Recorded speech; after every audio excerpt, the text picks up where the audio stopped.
Dalam waktu tak lebih dari 6 bulan terakhir, beberapa kasus kebocoran dan penyalahgunaan data pribadi terjadi. Modusnya mulai dari pembobolan data secara terang-terangan hingga peretasan. Saat ini publik sedang dihadapkan pada situasi yang rentan terhadap kebocoran data pribadi. Berdasarkan data dari Global Digital Reports 2020, jumlah pengguna internet di Indonesia mencapai lebih dari 175 juta orang atau tidak kurang dari 64% dari jumlah total penduduk yang data pribadi mereka telah terekam secara digital. Era digitalisasi menjadikan data termasuk yang bersifat pribadi sebagai komponen bernilai tinggi. Data adalah modal utama untuk menganalisis pasar, bisnis, perilaku, dan target politik. Ini membuat data begitu penting sehingga harus dijamin keamanan dan penggunaannya.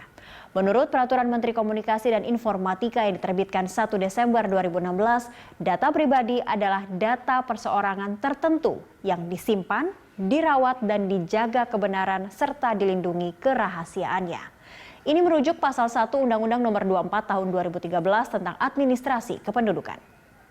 Perlindungan terhadap data diri menjadi kebutuhan saat data sudah masuk dalam sistem digital. Istilah perlindungan data pribadi pertama kali digunakan di Swedia dan Jerman pada 1970. Ketika itu, perlindungan data pribadi melalui undang-undang perlu dibuat demi alasan keamanan data kependudukan yang sudah disimpan menggunakan komputer. Di Indonesia, secara konstitusional negara melindungi privasi dan data penduduk. Ini tersebut dalam Undang-Undang Dasar Negara Republik Indonesia tahun 1945, Pasal 28G Ayat 1.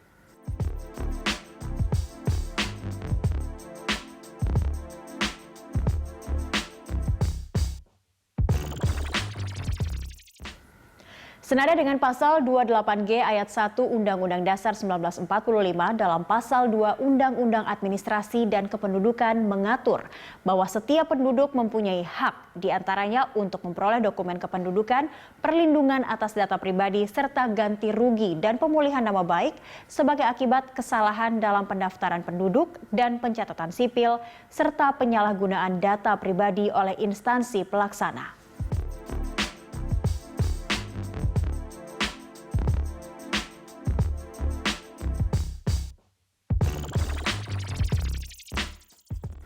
Upaya perlindungan data pribadi ditegakkan lewat sejumlah regulasi, di antaranya Peraturan Pemerintah Nomor 71 Tahun 2019 tentang penyelenggaraan sistem transaksi elektronik. Namun beberapa aturan yang telah dibuat dinilai belum efektif meredam peretasan dan penyalahgunaan data pribadi.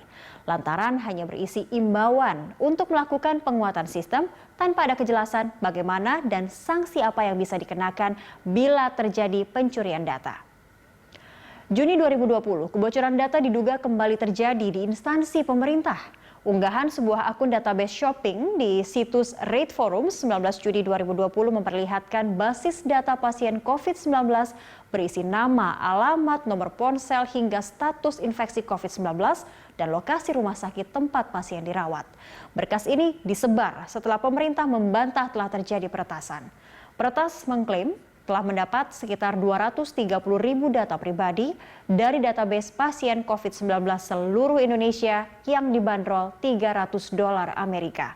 Ini bukan kejadian pertama. Pekan sebelumnya, peretas lain mengaku berhasil membobol sistem informasi personel Polri. Artinya keamanan siber institusi pemerintah Indonesia belum terjamin. Pada Mei 2020 terjadi kasus kebocoran data pengguna aplikasi e-dagang besar di Indonesia. Tak kurang dari data milik 91 juta pengguna dan 9 juta pedagang e-commerce Tokopedia beredar bebas di dunia maya. Kebocoran data juga menimpa perusahaan penyedia platform e-dagang lainnya, Bukalapak. Data milik lebih dari 13 juta pengguna Bukalapak dijual di forum peretas atau hacker. Komunitas konsumen Indonesia sempat menggugat Tokopedia dan Kementerian Komunikasi dan Informatika senilai 100 miliar rupiah. Gugatan dilakukan atas dasar pengaduan bahwa telah terjadi penguasaan data pribadi milik pengguna tanpa persetujuan. Data pribadi yang dimaksud berupa email, tanggal lahir, jenis kelamin, dan nomor telepon. Kasus kebocoran data pribadi pengguna pernah pula menimpa beberapa platform jasa keuangan digital Techfin hingga operator telepon seluler. Terakhir kali adalah peretasan data pribadi milik Pandegung Politik Denny Siregar. Kasus bermula saat akun Twitter @opposite6891 mengunggah data pribadi milik Denny di media sosial. Data yang disebarluaskan cukup lengkap, mencakup nama, alamat, nik, kakak, email, OS, hingga jenis perangkat yang digunakan Denny. Motif pembobolan data pribadi sebenarnya cukup beragam. Berikut beberapa di antaranya.